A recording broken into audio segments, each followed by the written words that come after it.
1945 में जब third reach का पतन हुआ तो सिर्फ खंडहर शहर ही नहीं बचे थे।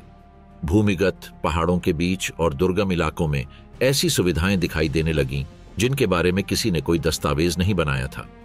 पारंपरिक युद्ध से कहीं ज्यादा के लिए डिजाइन की गई संरचनाएं, सुरंगें, सीलबंद चैम्बर, प्रयोगशालाएं, गोदाम, पहुंच से बाहर की हर चीज, नक्शे से बाहर की हर चीज। ये संरचनाएं तात्कालिक नहीं थीं। वे दीर्घकालिक योजनाओं, उन उद्देश्यों के लिए थीं जिनकी कभी सार्वजनिक रूप से घोषणा नहीं की गई थी। अंदर हथियार सिर्फ बनाए नहीं जाते थे, विचारों, संसाधनों, प्रौद्योगिकियों और लोगों की सुरक्षा की जाती थी। सब कुछ औद्योगिक परिशुद्धता के साथ व्यवस्थित किया गया था। इन सब से उन्हें क्या हासिल होने की उम्मीद थी? नाजी परियोजना का कौन सा हिस्सा उन जगहों पर छिपा हुआ है और उनमें से कितनी सुविधाओं का कभी पता नहीं चला? रीच बंकर, पूर्ण भय की वास्तुकला। नाजी सत्ता के मूल में एक आदिम और निरपेक्ष भय था। शासन का हर वास्तुशिल्प निर्णय, चट्टान में खोदा गया हर बंकर, धरती की गहराई में उतरती हर सुरंग उस व्यामोह का जवाब देती थी जिसने तीसरे रेह के पूरे नेतृत्व को संक्रमित कर दिया था। ये संरचनाएं केवल हवाई हमलों से बचने के लिए आश्रय स्थल नहीं थीं। वे अपने स्वयं के अपराधों से भयभीत विचारधारा की भौतिक अभिव्यक्तियां थीं। गिरलोज के घने जंगलों में नाजी मानसिकता का सबसे भयावह प्रमाण मौजूद है।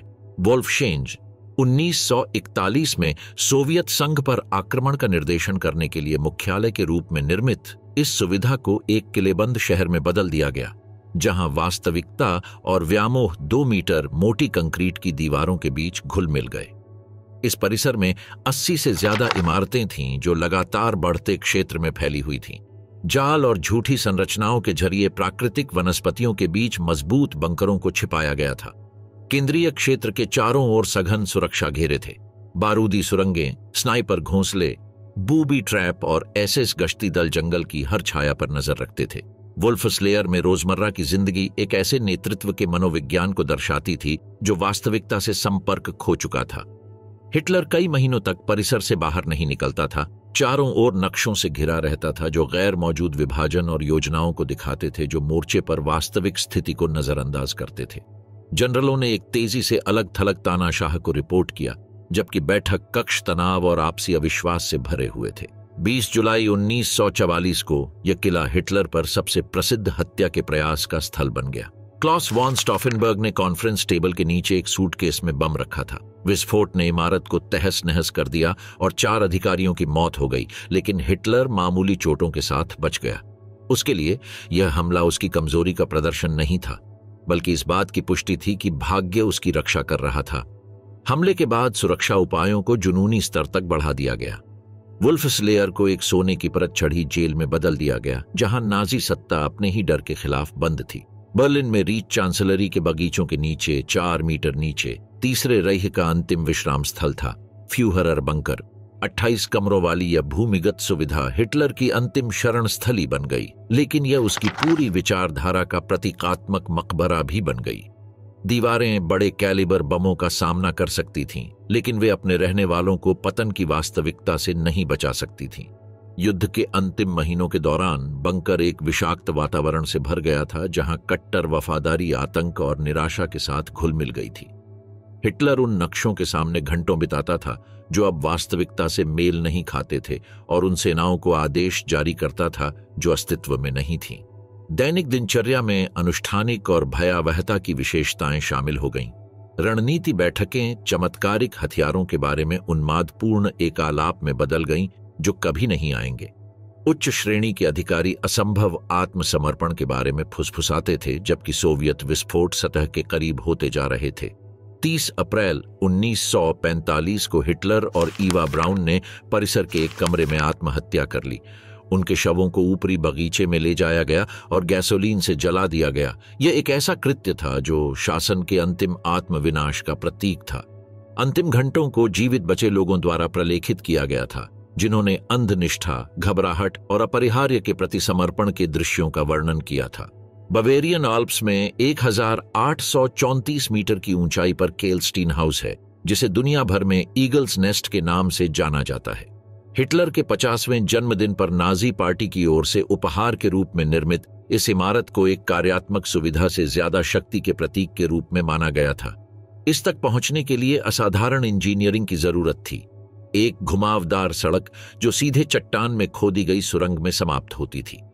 यह सुरंग एक 124 मीटर ऊंची एक ऊर्ध्वाधर लिफ्ट तक जाती थी, जिसे वेनिस के दर्पणों, पॉलिश किए गए कांस्य पैनलों और हरे चमड़े की सीटों से सजाया गया था।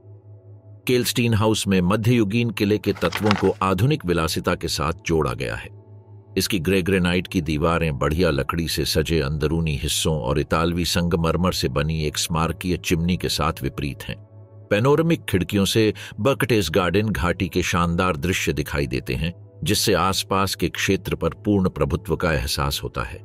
विडंबना यह है कि हिटलर ने इस सुविधा का बमुश्किल ही इस्तेमाल किया।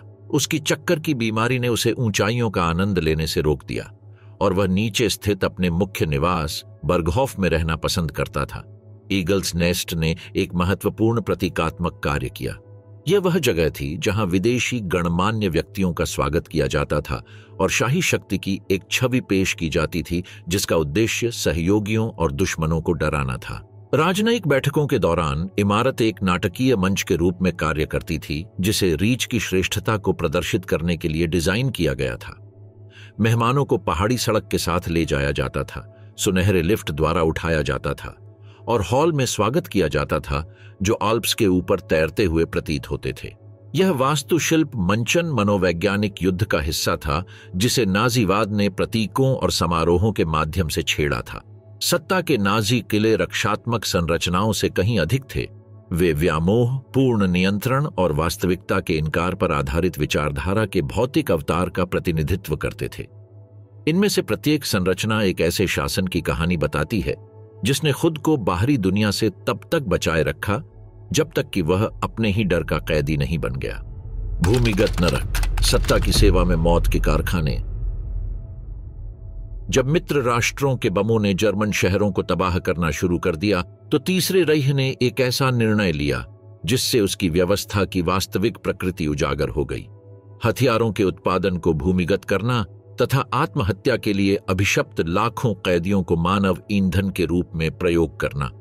भूमिगत सुविधाएं केवल हवाई युद्ध की प्रतिक्रिया नहीं थीं, वे एक विचारधारा की सबसे चरम अभिव्यक्ति थीं जो कुछ मनुष्यों को व्यर्थ मानती थी। ये कारखाने जर्मन औद्योगिक दक्षता और नाजीवाद की व्यवस्थित क्रूरता के सही मिश्रण का प्रतिनिधित्व करते थे। हार्ज पर्वतों में नाजी उद्योग का सबसे भयावह प्रमाण मौजूद है। मित्तलबाउ डोरा एकाग्रता शिविर V2 रॉकेट के उत्पादन के लिए विशेष रूप से डिजाइन किया गया। यह भूमिगत परिसर वैज्ञानिक प्रगति को एक विनाश मशीन में बदल देता है, जो कच्चे माल के रूप में मानव जीवन को खा जाता है। मिटेलवर्क के नाम से जानी जाने वाली इस प्रणाली में पूर्व नमक खदानों में खोदी गई 20 किलोमीटर से ज्यादा सुरंगें शामिल थीं। इन दीर्घाओं को असेंबली लाइनों में बदल दिया गया था, जहां जहरीली धूल के बादलों, अपर्याप्त वेंटिलेशन, खराब रोशनी और शून्य से नीचे के तापमान के बीच रॉकेट के पुर्जे बनाए जाते थे। मित्तलबाउ डोरा पहुंचना अधिकांश लोगों के लिए वापसी की यात्रा नहीं थी। बुचेनवाल्ड या ऑन्शविट्स जैसे शिविरों से मवेशी गाड़ियों में ले जाए जाने वाले निर्वासित लोग पहली बार सुरंगों में सदमे की स्थिति में उतरे, जिसे कई बचे लोगों ने नरक में प्रवेश करने जैसा बताया। पहले कुछ हफ्तों तक हजारों लोग रॉकेट इंजन और ईंधन टैंकों के बीच सीधे नम जमीन पर सोए। एक बार में 12 से 14 घंटे तक की शिफ्ट चलती थी। कैदी सीमेंट की धूल, रासायनिक धुएं और धातु के कणों से भरे वातावरण में बिना किसी सुरक्षात्मक मास्क के काम करते थे, जिससे कुछ ही हफ्तों में उनके फेफड़े नष्ट हो जाते थे। उनके आहार में पानी वाला सूप और काली रोटी के टुकड़े शामिल थे, जिससे उन्हें प्रतिदिन 1000 कैलोरी से भी कम कैलोरी मिलती थी। प्रत्येक V2 रॉकेट के लिए लगभग 40,000 घंटे गुलामी की आवश्यकता होती है। कैदियों ने सटीक वाल्वों को इकट्ठा किया, ईंधन टैंकों को वेल्ड किया और सैकड़ों किलोग्राम वजन वाले घटकों को परिवहन किया। यह सब ऐसी परिस्थितियों में किया गया जो सामूहिक मृत्यु की गारंटी देते थे। एसएस ने गणना की कि उन्हें प्रतिदिन निकाले जा रहे शवों की जगह नए कैदियों की निरंतर आवश्यकता है। मित्तलबाउ डोरा की प्रशासनिक व्यवस्था ने नरसंहार को औद्योगिक प्रबंधन में बेहद कुशलता से एकीकृत किया। कैदियों के नाम रजिस्टर में नहीं होते थे। उन्हें शारीरिक फिटनेस, मांसपेशियों की ताकत और तकनीकी विशेषज्ञता के आधार पर क्रमांकित किया जाता था। जब बीमारी या थकावट के कारण उनका प्रदर्शन कम हो जाता था तो उन्हें तुरंत बदल दिया जाता था। जीन मिशेल, एक फ्रांसीसी निर्वासित जो बच गया, ने बताया कि कैसे जर्मन तकनीशियन रॉकेट की विशिष्टताओं की समीक्षा करते समय लाशों के बीच चले गए। उनके लिए कैदी निर्माण सामग्री का हिस्सा थे, जैसे तार या कील।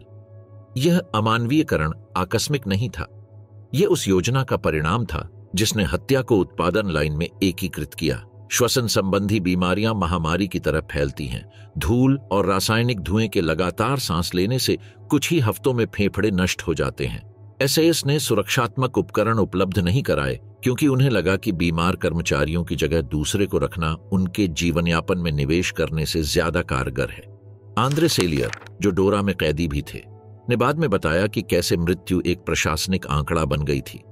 अधिकारियों को ठीक ठीक पता था कि उन्हें प्रति सप्ताह कितने लोगों की जरूरत है और उत्पादन स्तर बनाए रखने के लिए कितने लोगों को दूसरे शिविरों से लाना होगा। मित्तलबाउ डोरा कोई अलग मामला नहीं था। जैसे जैसे मित्र राष्ट्रों का आक्रमण तेज होता गया, रीच ने पूरे हार्ज क्षेत्र में इसी तरह की सुविधाओं के निर्माण में तेजी ला दी।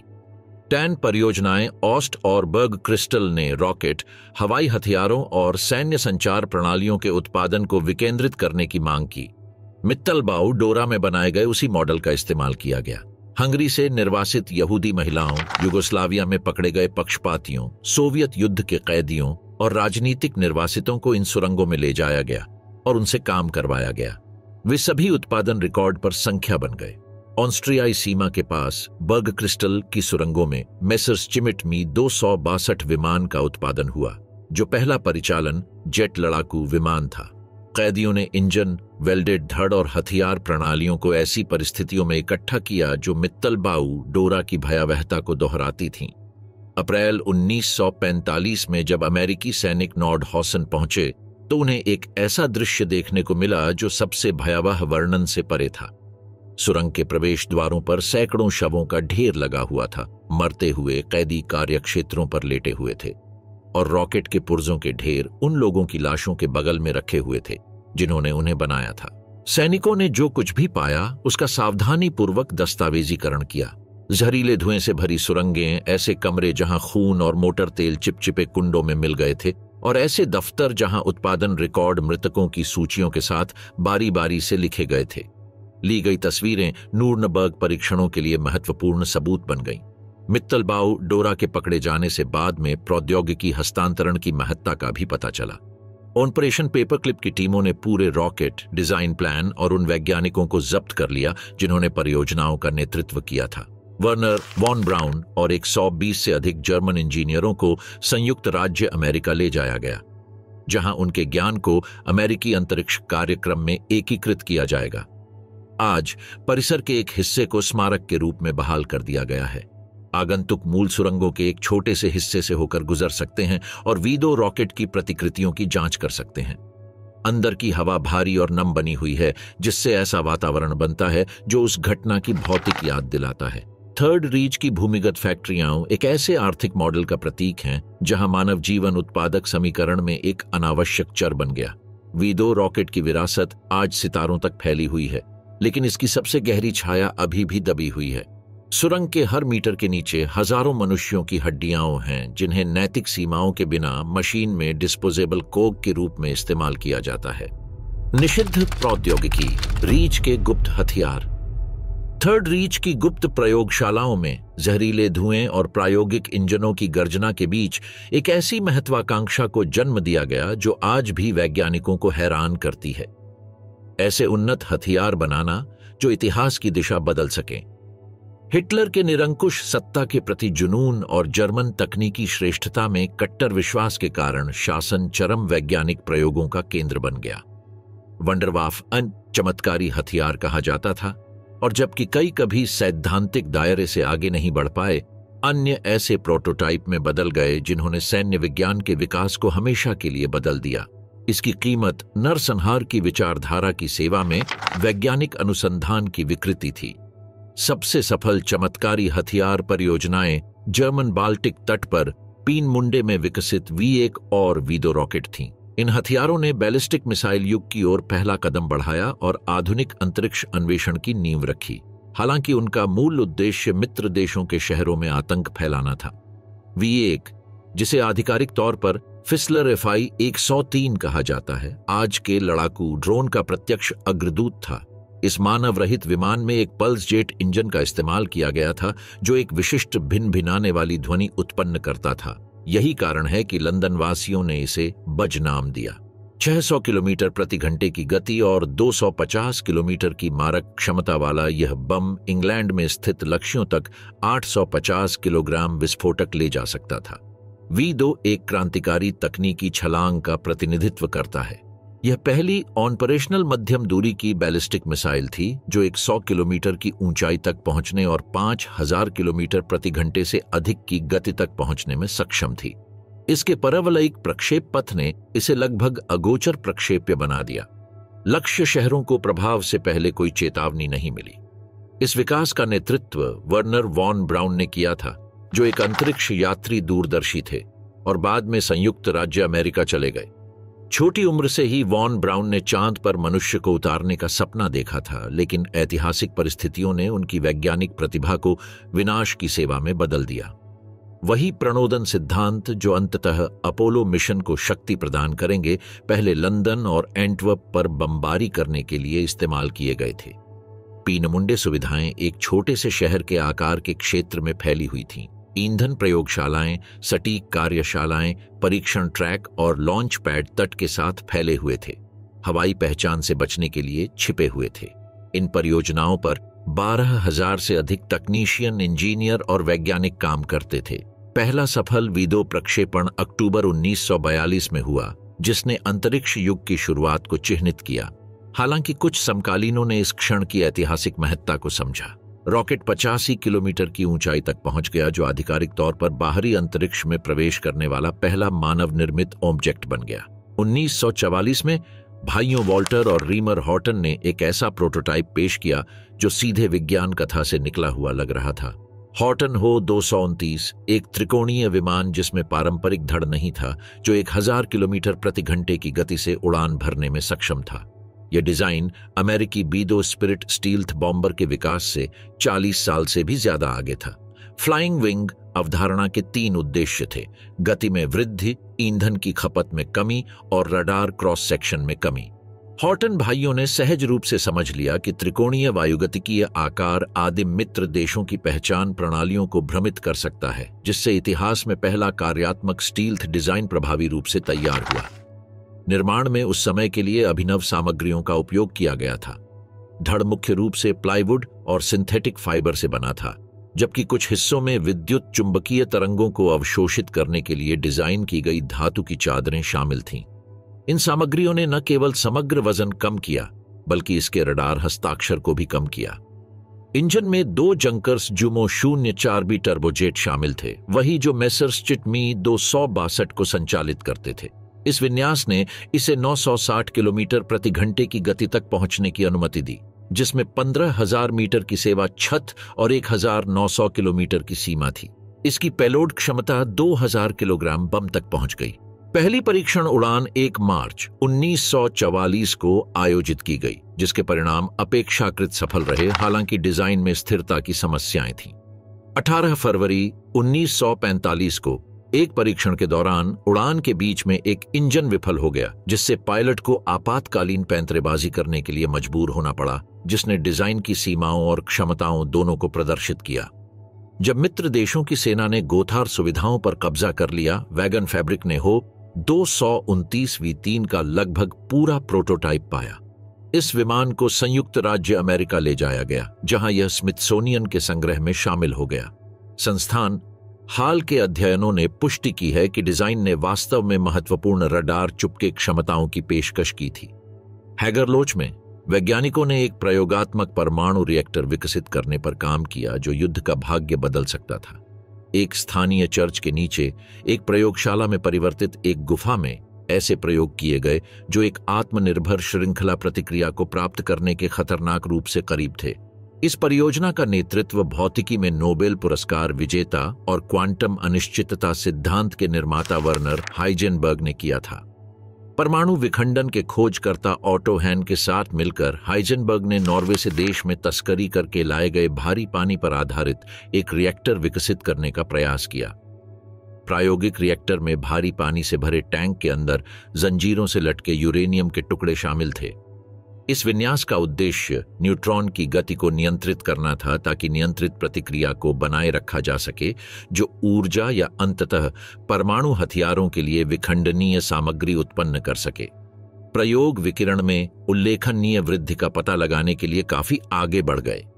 कई कारकों ने जर्मन परियोजना को अमेरिकी मैनहट्टन परियोजना की सफलता प्राप्त करने से रोका। संसाधनों की कमी, विशेष रूप से नॉर्वे में मित्र देशों की तोड़फोड़ के बाद भारी पानी की कमी ने प्रयोग की संभावनाओं को गंभीर रूप से सीमित कर दिया। इसके अलावा संगठनात्मक संरचना अव्यवस्थित और प्रतिस्पर्धी थी, जिसमें कई समूह प्रभावी समन्वय के बिना समानांतर काम कर रहे थे। अप्रैल 1945 में ऑपरेशन अल्सॉस जर्मन परमाणु वैज्ञानिकों को पकड़ने के लिए बनाया गया एक मित्र मिशन हैगरलोच पहुंचा। अमेरिकी टीमों ने रिएक्टर को बरकरार पाया, लेकिन अधूरा यूरेनियम क्यूब्स अभी भी भारी पानी में निलंबित थे। बरामद दस्तावेजों से पता चला कि जर्मन मित्र देशों की खुफिया जानकारी के अनुमान से कहीं अधिक निरंतर प्रतिक्रिया प्राप्त करने के करीब थे। थर्ड रीच द्वारा विकसित तकनीकें 20वीं सदी की सबसे जटिल नैतिक दुविधाओं में से एक हैं। क्या वैज्ञानिक मूल्य को उस नैतिक संदर्भ से अलग किया जा सकता है जिसमें इसकी उत्पत्ति हुई थी? लंदन पर बमबारी करने वाले रॉकेट अंतरिक्ष कार्यक्रमों का आधार बने जो मनुष्यों को चांद पर ले गए। जर्मन जेट विमानों ने आधुनिक वाणिज्यिक विमानन के विकास को प्रेरित किया। यह तकनीकी प्रगति दासश्रम, मानव प्रयोग और व्यवस्थित नरसंहार की नींव पर बनी थी। इसमें शामिल वैज्ञानिक भूमिगत कारखानों में उत्पादन की स्थितियों से पूरी तरह वाकिफ थे, घातक श्रम के लिए कैदियों के चयन में भाग लेते थे और नागरिक आबादी को आतंकित करने के लिए जानबूझकर हथियार डिजाइन करते थे। ऑपरेशन पेपरक्लिप, जिसने युद्ध के बाद 1000 से अधिक जर्मन वैज्ञानिकों को संयुक्त राज्य अमेरिका में लाया, इस विरोधाभास का उदाहरण है। जबकि अपराधों के लिए जिम्मेदार कुछ लोगों को नूर्नबर्ग में मार दिया गया था, उन अपराधों को संभव बनाने वाले तकनीकी मास्टरमाइंडों को मुक्त दुनिया में नए अवसर मिले। वॉन ब्राउन एक राष्ट्रीय नायक और अपोलो कार्यक्रम के जनक बन गए, लेकिन उन्होंने कभी भी मित्तलबाउ डोरा में हुई मौतों के लिए अपनी जिम्मेदारी को पूरी तरह से स्वीकार नहीं किया। सैटर्न वी रॉकेट के डिजाइनर आर्थर रुडोल्फ को 1980 के दशक में संयुक्त राज्य अमेरिका से निर्वासित कर दिया गया था, जब दासश्रम में उनकी प्रत्यक्ष भागीदारी का पता चला था। रीच की निषिद्ध तकनीक हमें सिखाती है कि नैतिक आधार के बिना वैज्ञानिक प्रगति सामूहिक विनाश का साधन बन सकती है। बेलगाम महत्वाकांक्षा जब असीमित संसाधनों और नैतिक प्रतिबंधों की कमी के साथ मिलती है, तो ऐसे नवाचार उत्पन्न होते हैं जो अपनी तकनीकी प्रतिभा के लिए मानवीय पीड़ा के साथ भुगतान करते हैं। नाजी वंडरवाफ एक विचारधारा की सबसे कट्टरपंथी अभिव्यक्ति थी, जिसने विज्ञान को पूरी तरह से निरंकुश सत्ता की सेवा में अधीन कर दिया था। हालांकि कई को कभी साकार नहीं किया गया, लेकिन उनकी अवधारणा ही दर्शाती है कि अधिनायकवादी विश्वदृष्टि के अधीन होने पर मानव ज्ञान किस हद तक विकृत हो सकता है। रक्त लूट, युद्ध के हथियार के रूप में नाजी लूट। यूरोप में नाजी वर्चस्व के वर्षों के दौरान थर्ड रीच ने मानव इतिहास में सबसे बड़े और संगठित लूटपाट अभियानों में से एक शुरू किया। यह अभियान तात्कालिक या व्यक्तिगत लालच का उत्पाद नहीं था। यह एक सावधानीपूर्वक योजनाबद्ध राज्य नीति थी जिसे विशेष एजेंसियों द्वारा क्रियान्वित किया गया था और शासन की विशिष्ट सटीकता के साथ समन्वित किया गया था। नाजी लूटपाट भौतिक वस्तुओं की साधारण जब्ती से कहीं आगे निकल गई। यह यूरोपीय सांस्कृतिक पहचान को फिर से लिखने, कलात्मक खजाने, वित्तीय भंडार और प्रतीकात्मक विरासत को हड़पने के एक व्यवस्थित प्रयास का प्रतिनिधित्व करता है, ताकि सहस्राब्दी लंबे रीच की आर्थिक और वैचारिक नींव का निर्माण किया जा सके। हर चुराई गई कृति, हर जब्त की गई सिल्लियां, हर खाली की गई लाइब्रेरी सांस्कृतिक वर्चस्व की एक व्यापक परियोजना का हिस्सा थी। ऑस्ट्रियाई पहाड़ों की गहराई में अल्टोसी नमक की खान कला के इतिहास में सबसे अजीबोगरीब गिरजाघरों में से एक में तब्दील हो गई। एक भूमिगत भूल भुलैया जहां यूरोप भर से लूटी गई हजारों उत्कृष्ट कृतियां जमा थीं। प्राकृतिक परिस्थितियां, निरंतर तापमान, नियंत्रित आर्द्रता और बमबारी से सुरक्षा ने इसे रीच की सांस्कृतिक लूट को संरक्षित करने के लिए आदर्श भंडार बना दिया। गैलरी में यूरोपीय सभ्यता की सदियों पुरानी झलकियां थीं। डच संग्रहालयों से छीनी गई रेम्ब्रांट और रूबेंस की पेंटिंग, इटली में जब्त की गई पुनर्जागरणकालीन मूर्तियां, फ्रांसीसी पुस्तकालयों से चुराई गई मध्य युगीन पांडुलिपियां और बेल्जियम के महलों से छीनी गई फ्लेमिश टेपेस्ट्री। सबसे मूल्यवान कृतियों में से एक जॉन वैन आइक की गेंट अल्टारपीस थी, जिसे पश्चिमी कला की उत्कृष्ट कृतियों में से एक माना जाता है। अल्टॉसी तक परिवहन की रसद ने ऑपरेशन की भयावहता को उजागर किया। कब्जे वाले शहरों और ऑस्ट्रियाई पहाड़ों के बीच विशेष ट्रेनें लगातार चलती रहीं, जिनमें यूरोपीय सांस्कृतिक विरासत के बिखरे हुए टुकड़े भरे हुए बक्से भरे हुए थे। प्रत्येक काफिले ने न केवल भौतिक वस्तुओं को बल्कि सदियों पुराने मानव इतिहास को भी उनके मूल संदर्भों से उखाड़ कर ले जाया। इन खजानों के लिए हिटलर की योजनाएं सिर्फ संग्रह से कहीं आगे की थीं। फ्यूहरर ने अपने गृहनगर लिंज में एक विशाल संग्रहालय बनाने की योजना बनाई थी, जो दुनिया का सबसे बड़ा संग्रहालय होगा, जिसमें जर्मन शासन के दौरान मानवता की बेहतरीन कलात्मक कृतियां रखी जाएंगी। यह संस्थान सिर्फ एक संग्रहालय नहीं होता, यह नाजी सांस्कृतिक वर्चस्व का एक भौतिक प्रतीक होता। अल्टॉसी पर कब्जा करने की बजाय उसकी सामग्री को नष्ट कर दें। योजना यह थी कि प्रवेश द्वारों पर विस्फोटकों को विस्फोटित किया जाए, जिससे गैलरी ढह जाए और हजारों अपूरणीय कृतियां हमेशा के लिए दफन हो जाएं। इस विरासत का उद्धार स्थानीय ऑस्ट्रियाई खनिकों द्वारा संगठित प्रतिरोध पर निर्भर था। नाजी विरोधी प्रतिरोध के सदस्यों द्वारा गुप्त रूप से समर्थित इन श्रमिकों ने नकली चार्ज का उपयोग करके विस्फोटकों को नष्ट कर दिया, जो विस्फोट करने में विफल रहे, या बमों को खाली क्षेत्रों में पुनर्निर्देशित करके। उनके वीरतापूर्ण कार्यों ने मानवता के लिए एक सांस्कृतिक विरासत को संरक्षित किया, जिसे पुनः प्राप्त करना असंभव होता। जब स्मारक मई 1945 में जब वे अल्टॉसी पहुंचे, तो उन्होंने एक ऐसा खजाना पाया जो पहले के सभी अनुमानों से परे था। 6500 से अधिक पेंटिंग, मूर्तियां और कला वस्तुएं गैलरी में भरी हुई थीं, जिन्हें नाजी वर्गीकरण प्रणाली के अनुसार सावधानी से पैक और सूचीबद्ध किया गया था, जो शासन के जुनून और कुल सांस्कृतिक नियंत्रण की महत्वाकांक्षा दोनों को दर्शाता था। मर्कर्स नमक खदान की दीर्घाओं में नाजी आपराधिक साम्राज्य का वित्तीय केंद्र था। जब अप्रैल 1945 में अमेरिकी सैनिक इन सुरंगों में उतरे, तो उन्हें सैन्य आपूर्ति मिलने की उम्मीद थी। इसके बजाय उन्हें अब तक जब्त किया गया सबसे बड़ा वित्तीय भंडार मिला, एक खजाना जो नरसंहार और व्यवस्थित गुलामी के आर्थिक क्रिस्टलीकरण का प्रतिनिधित्व करता था। सैनिकों ने एक ऐसा दृश्य देखा जिसे समझना मुश्किल था। दूर दूर तक गिने हुए बोरे फैले हुए थे, जिनमें शुद्ध सोने की सिल्लियां, हर यूरोपीय देश के सिक्के, केंद्रीय बैंकों के बैंक नोट और बेशकीमती रत्न थे। शुरुआती सूची में 8000 से ज्यादा सोने की सिल्लियां, कई मिलियन विदेशी मुद्राएं और सैकड़ों बक्से मिले, जिनमें कीमती वस्तुएं थीं, जिनकी उत्पत्ति निर्वासित यहूदी परिवारों की व्यवस्थित लूट से जुड़ी हो सकती है। सबसे ज्यादा चौंकाने वाली खोज थी सोने के दांत, दांतों के मुकुट और एकाग्रता शिविरों में मारे गए कैदियों के मुंह से निकाले गए फिलिंग वाले बक्से। ये वस्तुएं नरसंहार के शाब्दिक मुद्रीकरण का प्रतिनिधित्व करती थीं। मारे गए इंसानों को रीच की युद्ध मशीन को वित्त पोषित करने के लिए कच्चे माल में बदलना। प्राप्त दस्तावेजों से नाजी लूट प्रणाली का सटीक लेखा जोखा सामने आया। प्रत्येक पिंड पर एक पंजीकरण संख्या थी जो उसके मूल की विस्तृत सूचियों से मेल खाती थी। कब्जे वाले देशों के केंद्रीय बैंक, जब्त किए गए निजी भंडार, होलोकॉस्ट पीड़ितों से निकाला गया सोना। अपराध की यह नौकरशाही दर्शाती है कि कैसे शासन ने न केवल हत्या का औद्योगिकीकरण किया था, बल्कि मानव जीवन को वित्तीय परिसंपत्तियों में परिवर्तित किया था। जनरल ड्वाइट डी आइजनहावर ने व्यक्तिगत रूप से दीर्घाओं का दौरा किया और खोज को तस्वीरों और फिल्म के माध्यम से पूरी तरह से प्रलेखित करने का आदेश दिया। ये तस्वीरें नूर्नबर्ग परीक्षणों के लिए महत्वपूर्ण सबूत बन गईं, जो नरसंहार और नाजी राज्य के संवर्धन के बीच सीधे संबंध को प्रदर्शित करती हैं। सांस्कृतिक लूट की भयावहता का सामना करते हुए मित्र देशों की सेनाओं ने एक अभूतपूर्व सैन्य इकाई बनाई। स्मारक, ललित कला और अभिलेखागार अनुभाग, जिसे स्मारकों के रूप में जाना जाता है, पुरुष। इस संगठन ने कला इतिहासकारों, संग्रहालय क्यूरेटर, वास्तुकारों, पुरातत्वविदों और पुस्तकालय अध्यक्षों को एक साथ लाया, जिन्हें इतिहास में सबसे महत्वाकांक्षी सांस्कृतिक पुनर्प्राप्ति मिशन शुरू करने के लिए सैनिकों के रूप में प्रशिक्षित किया गया था। इस इकाई के सदस्य पेशेवर सैनिक नहीं थे, बल्कि शिक्षाविद और सांस्कृतिक पेशेवर थे जिन्होंने एक अलग युद्ध में भाग लेने के लिए अपने नागरिक जीवन को छोड़ दिया था। यूरोप की सांस्कृतिक स्मृति और पहचान को संरक्षित करने की लड़ाई।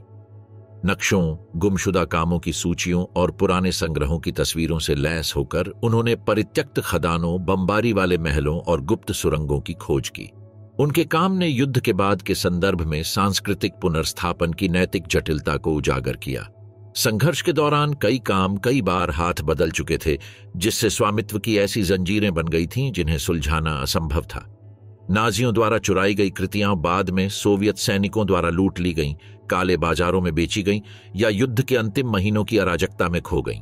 सफलता असाधारण थी। संघर्ष के तुरंत बाद के वर्षों में वे 5 मिलियन से अधिक सांस्कृतिक वस्तुओं को पुनः प्राप्त करने और सूचीबद्ध करने में सफल रहे। हालांकि उन्होंने अपूरणीय क्षति का भी दस्तावेजीकरण किया।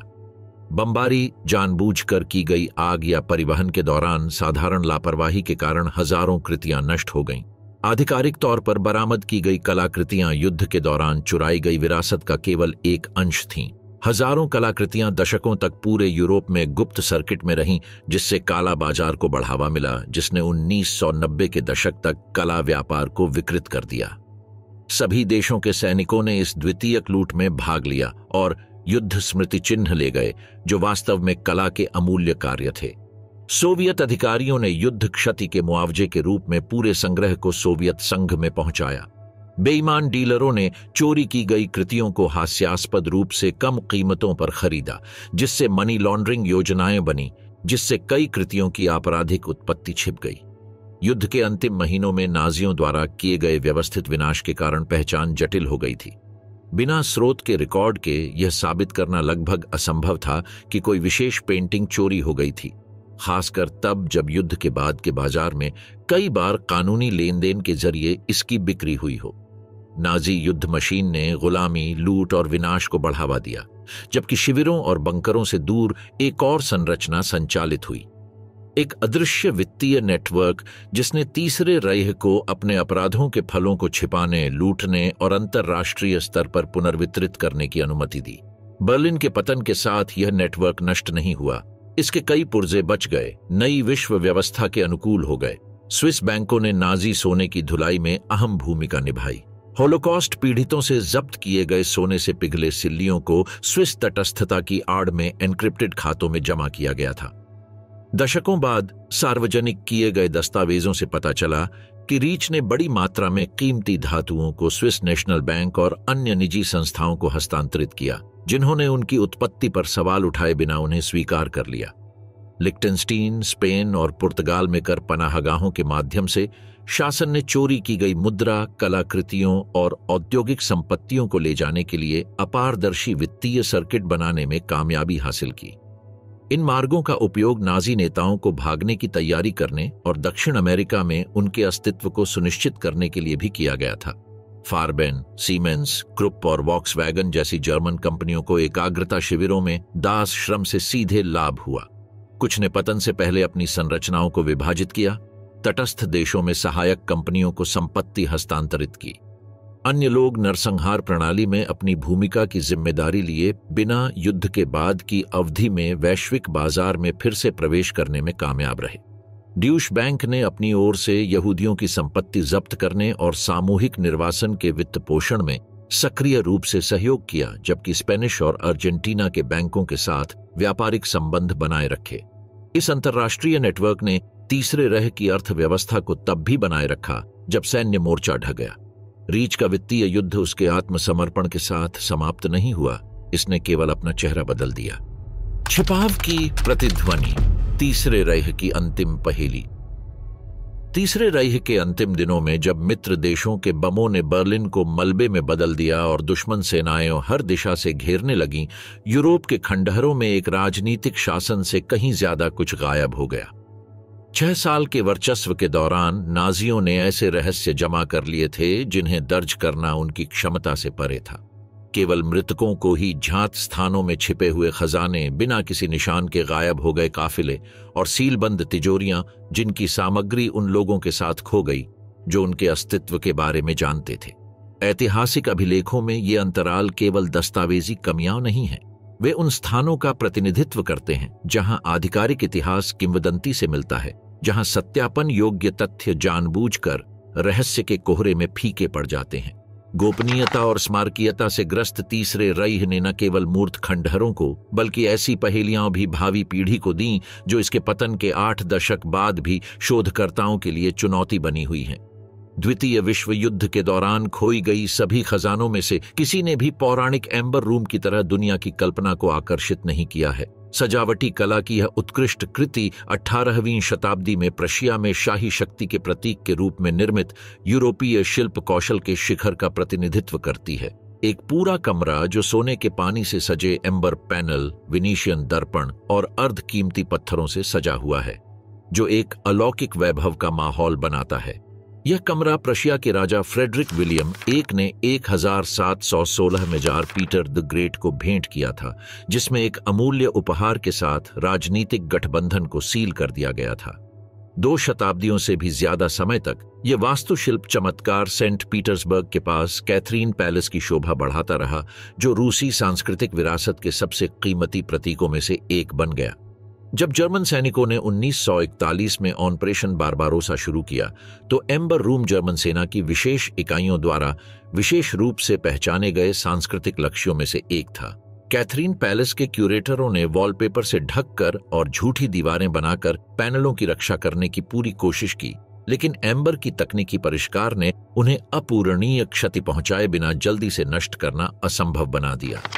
जर्मन कला विशेषज्ञों ने प्रत्येक पैनल को अलग अलग करने, प्रत्येक टुकड़े को सूचीबद्ध करने और जर्मनी ले जाने के लिए टुकड़ों को पैक करने में कई सप्ताह तक सावधानीपूर्वक काम किया।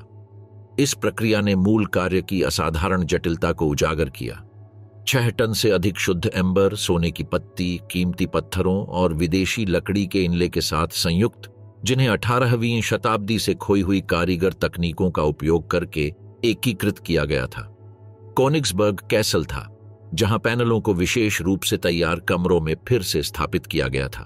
वे 1944 तक वहां दिखाई देते रहे, जब मित्र देशों की बमबारी ने क्षेत्र की स्थिरता को खतरा पैदा करना शुरू कर दिया। हाल ही में आए आगंतुकों के विवरण बताते हैं कि उस वर्ष की शुरुआत तक महल के परिसर में कमरा सामान्य रूप से काम कर रहा था। कोनिग्सबर्ग पहुंची तो उन्हें एम्बर रूम का कोई निशान नहीं मिला। ब्रिटिश बमबारी से महल आंशिक रूप से नष्ट हो गया था, लेकिन जिन कमरों में काम प्रदर्शित किया गया था वे संरचनात्मक रूप से बरकरार थे। पैनल पूरी तरह से गायब हो गए थे, जिससे उनके अंतिम गंतव्य या उनके निकासी की परिस्थितियों के दस्तावेज का कोई सबूत नहीं मिला। इसके ठिकाने के बारे में दशकों से कई सिद्धांत प्रचलित हैं, जो खंडित साक्ष्यों और विरोधाभासी सुरागों से प्रेरित हैं। कुछ शोधकर्ताओं का मानना है कि 1944 की बमबारी के दौरान इसे नष्ट कर दिया गया था। आग की वजह से यह पूरी तरह से वाष्पीकृत हो गया था। अन्य लोगों का सुझाव है कि इसे फिर से नष्ट कर दिया गया और जर्मन क्षेत्र में भूमिगत आश्रयों में ले जाया गया, संभवतः रीस प्रोजेक्ट के सुरंग नेटवर्क में या थुरिंगिया में परित्यक्त खदानों में। एक विशेष रूप से लगातार सिद्धांत से पता चलता है कि पैनल जहाज विल्हेम गुस्टलोफ पर लॉन्च किए गए थे, जो बाद में एक सोवियत पनडुब्बी द्वारा टारपीडो किए जाने के बाद बाल्टिक सागर में डूब गया। इस संस्करण के अनुसार एम्बर रूम समुद्र तल पर हजारों जर्मन शरणार्थियों के अवशेषों के साथ स्थित है, जो पश्चिम की ओर भागने की कोशिश कर रहे थे। खोज अभियानों ने पूरे मध्य यूरोप में परित्यक्त बंकरों, सीलबंद खानों और खंडहर महलों की खोज की है, लेकिन कोई निर्णायक सबूत नहीं मिला है। कभी कभी प्राचीन वस्तुओं के बाजारों में या निजी संग्रहकर्ताओं के पास छोटे छोटे टुकड़े दिखाई देते हैं, लेकिन किसी भी खोज से पूरी कलाकृति की खोज नहीं हो पाई है।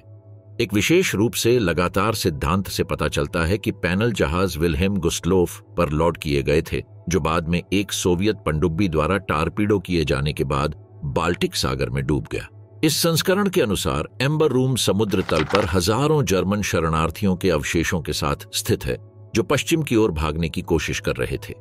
खोज अभियानों ने पूरे मध्य यूरोप में परित्यक्त बंकरों, सीलबंद खानों और खंडहर महलों की खोज की है, लेकिन कोई निर्णायक सबूत नहीं मिला है। कभी कभी प्राचीन वस्तुओं के बाजारों में या निजी संग्रहकर्ताओं के पास छोटे छोटे टुकड़े दिखाई देते हैं, लेकिन किसी भी खोज से पूरी कलाकृति की खोज नहीं हो पाई है। लोअर सिलेसिया के ऑल पर्वतों में थर्ड रीच के सबसे रहस्यमय भूमिगत परिसरों में से एक है। प्रोजेक्ट रीसे विशालकाय, सुरंगों, बंकरों और किलेबंद संरचनाओं का एक विशाल नेटवर्क जिसका अंतिम उद्देश्य कभी आधिकारिक तौर पर सामने नहीं आया। 1943 और 1945 के बीच हजारों मजदूरों द्वारा निर्मित यह भूमिगत भूल भुलैया नाजीवाद की महत्वाकांक्षा और सभी व्यावहारिक तर्कों को चुनौती देने वाली परियोजनाओं को मूर्त रूप देने की इसकी क्षमता दोनों का प्रतिनिधित्व करती है। अब तक खोजी गई सुरंगें पहाड़ों के नीचे कई किलोमीटर तक फैली हुई हैं, जो 2 मीटर मोटी दीवारों के साथ प्रबलित कंक्रीट कक्षों को जोड़ती हैं। अभी तक अज्ञात स्तरों तक उतरने वाली सीढ़ियां और गलियारे जो अचानक सीलबंद दीवारों या नियंत्रित पतन में समाप्त हो जाते हैं। परियोजना का परिमाण दीर्घकालिक योजना का सुझाव देता है जो युद्ध की तत्काल जरूरतों से परे है, उन कार्यों की ओर इशारा करता है जो अटकलों के दायरे में बने हुए हैं। एक प्रचलित सिद्धांत यह है कि रीसे को हिटलर और नाजी नेतृत्व के लिए एक वैकल्पिक मुख्यालय के रूप में डिजाइन किया गया था। बर्लिन के फ्यूहरर बंकर का एक भूमिगत और विस्तारित संस्करण जो बर्लिन के पतन की स्थिति में रीच की राजधानी के रूप में कार्य कर सकता था। कुछ कक्षों के आयाम और वेंटिलेशन और विद्युत प्रणालियों की परिष्कृतता इस परिकल्पना का समर्थन करती है, जो सैकड़ों लोगों को लंबी अवधि के लिए घर देने के लिए डिजाइन की गई सुविधाओं का सुझाव देती है। वैकल्पिक सिद्धांतों का प्रस्ताव है कि इस परिसर को गुप्त हथियारों के उत्पादन के लिए डिजाइन किया गया था, विशेष रूप से प्रसिद्ध डाई ग्लॉक परियोजना जैसी उन्नत तकनीकों के विकास के लिए एक प्रयोगशाला के रूप में। कुछ संरचनाओं में असामान्य विशेषताएं हैं। गोलाकार कंक्रीट प्लेटफॉर्म, विद्युत चुंबकीय रूप से परिरक्षित कक्ष, जहरीले पदार्थों को संभालने के लिए डिजाइन किए गए वेंटिलेशन सिस्टम, जिन्हें प्रायोगिक सुविधाएं माना जा सकता है। निर्माण ग्रॉस रोसेन एकाग्रता शिविर पर निर्भर था, जहां से विभिन्न राष्ट्रीयताओं के मजदूरों को क्रूर परिस्थितियों में पहाड़ों की खुदाई करने के लिए भेजा जाता था। कैदियों ने ठोस चट्टान के माध्यम से सुरंग बनाने के लिए आदिम औजारों और विस्फोटकों का उपयोग करते हुए 14 घंटे की शिफ्ट में काम किया। जर्मन इंजीनियरों की देखरेख में, जिन्होंने अन्य रीच भूमिगत परियोजनाओं में सिद्ध किए गए समान तरीकों का इस्तेमाल किया। श्रमिकों के बीच मृत्यु दर भयावह थी। अनुमान है कि निर्माण के दौरान 13,000 से ज्यादा कैदी थके होने, खुदाई के दौरान हुई दुर्घटनाओं, समय से पहले हुए विस्फोटों और सुरंग के प्रवेश द्वारों के पास बने अस्थायी बैरकों में फैली महामारी के शिकार हुए। उनके शवों को आसपास के जंगलों में अचिह्नित सामूहिक कब्रों में दफना दिया गया। जनवरी 1945 में जब सोवियत सेना इस क्षेत्र में आगे बढ़ी तो जर्मनों ने परिसर के कई हिस्सों में विस्फोटकों का विस्फोट किया, सुरंगों को ध्वस्त कर दिया और कक्षों को सील कर दिया ताकि उनकी सामग्री दुश्मन के हाथों में न जाए। इन नियंत्रित विनाशों ने एक और भी जटिल भूल भुलैया बनाई, जहां पूरी तरह से दुर्गम क्षेत्रों के साथ साथ बरकरार हिस्से भी थे। आधुनिक अन्वेषणों ने पूरे परिसर के केवल एक अंश का ही दस्तावेजीकरण किया है। कई सुरंगें ढहने के जोखिम के कारण बंद हैं, अन्य भूमिगत रिसाव से भर गई हैं और कुछ खंड जर्मन वापसी के दौरान लगाए गए विस्फोटकों द्वारा सील कर दिए गए हैं। विशेषज्ञ स्पीलियोलॉजिस्ट की टीमों ने ऐसे कक्षों की खोज की है जिनमें मूल निर्माण उपकरण, अंधेरे में जाने वाली रेलवे पटरियां और ऐसी संरचनाएं हैं जिनका विशिष्ट कार्य अभी भी अस्पष्ट है। एम्बर रूम, गोल्ड ट्रेन और रीस प्रोजेक्ट की विशिष्ट पहेलियों से परे मध्य यूरोप में सैकड़ों ऐसी जगहें हैं जहां नाजी पुरातत्व और जानबूझकर रहस्य मिलते हैं। जर्मन वापसी के दौरान सील किए गए बंकर, अपनी सामग्री को छिपाने के लिए विशेष रूप से ध्वस्त की गई खदानें और भूमिगत संरचनाएं जिनकी पहुंच को जानबूझकर अवरुद्ध किया गया था, वे स्थान हैं जहां प्रलेखित इतिहास भौतिक बाधाओं पर रुक जाता है जिन्हें अभी तक दूर नहीं किया गया है।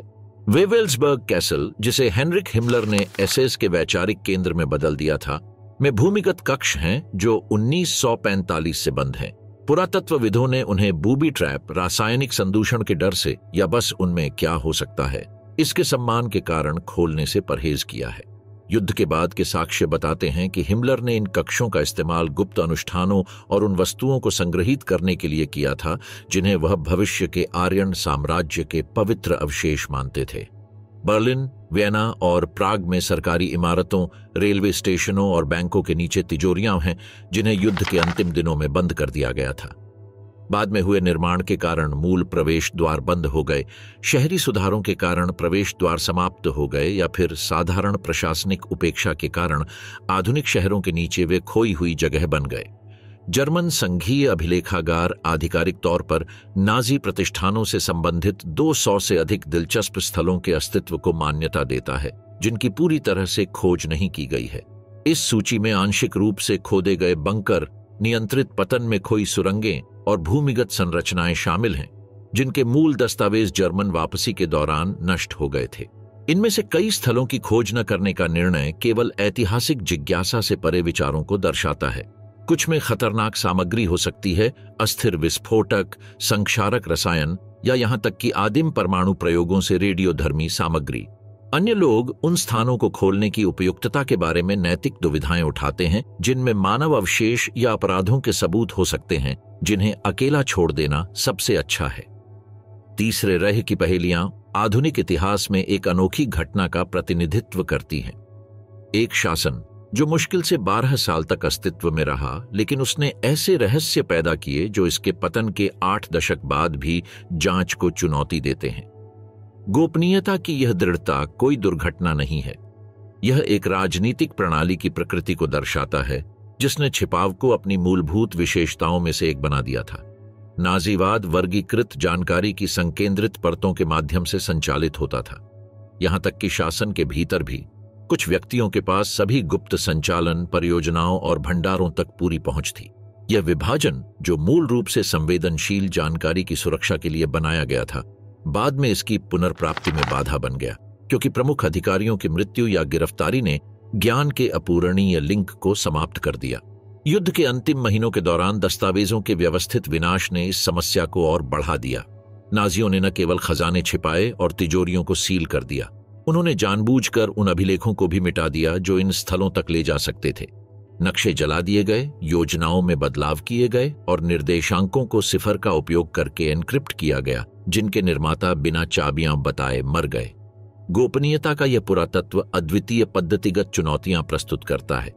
जांचकर्ताओं को पारंपरिक ऐतिहासिक तकनीकों को आधुनिक पहचान तकनीकों, परस्पर विरोधी गवाही के फोरेंसिक विश्लेषण और भौतिक साक्ष्य की व्याख्या के साथ जोड़ना होगा, जिसे जानबूझकर भ्रमित करने के लिए हेरफेर किया गया है।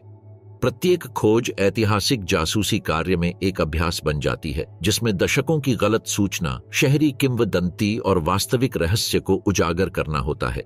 इन रहस्यों की निरंतरता ने अपनी खुद की एक पौराणिक कथा को जन्म दिया है, जो वैध शोध और काल्पनिक अटकलों के बीच झूलती रहती है। हर अज्ञात सुरंग, हर खंडित साक्ष्य, रडार उपकरण द्वारा पता लगाई गई हर विसंगति प्रशंसनीय से लेकर पूरी तरह से काल्पनिक तक के सिद्धांतों को जन्म देती है।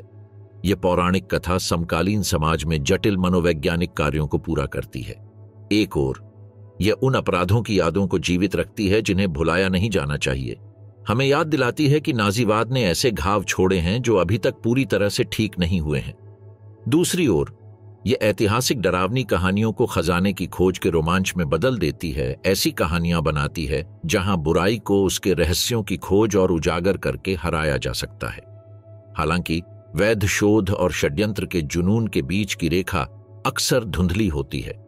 कुछ शोधकर्ताओं ने अपने जीवन के दशकों को ऐसे सुरागों की तलाश में समर्पित कर दिया है जो पूरी तरह से झूठे हो सकते हैं, जबकि अन्य ने वास्तविक खोज की है, जिसने नाजी शासन के कामकाज के बारे में हमारे ज्ञान का विस्तार किया है।